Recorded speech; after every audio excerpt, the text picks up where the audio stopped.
Ayan, tindahan ni ate. Yung pakwan.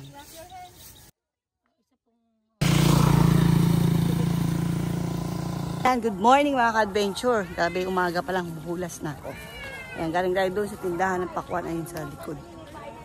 Bumali ako ng pakwan at melon. Ayan, pakita ko lang sa inyo, nabili kong melon. Ayan yung melon Tagalog.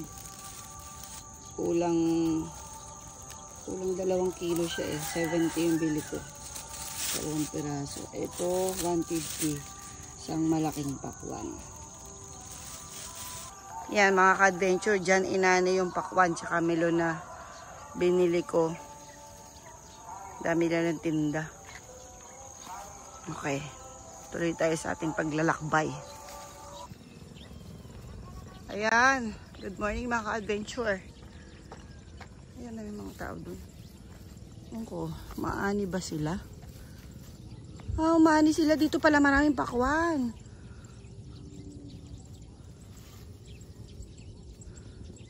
Pati siguro tayong lumapit ng konti. Ayun, ang dami. Oh.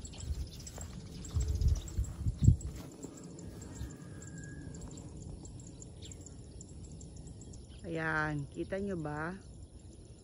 Yun o, yung mga bunga. Yung iba natatabingan kasi ng damo. Yan.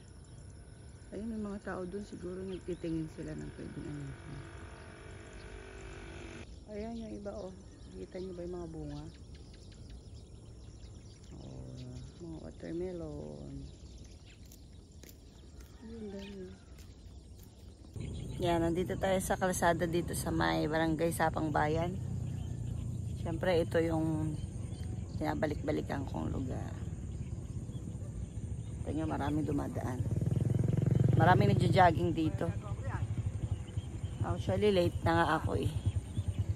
Init na. Pero okay pa din. Yan.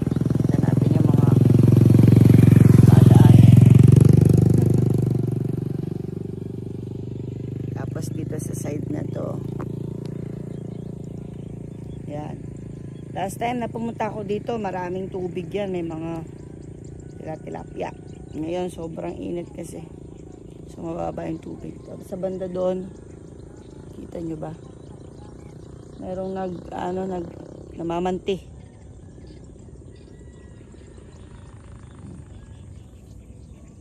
Ayan.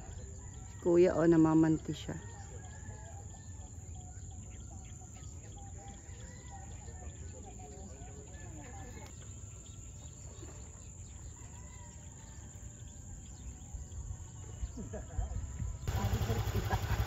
Eh, dami. Kaya pala hindi maano eh. Ay, halo ano? Ay, tunay, maraming tunay.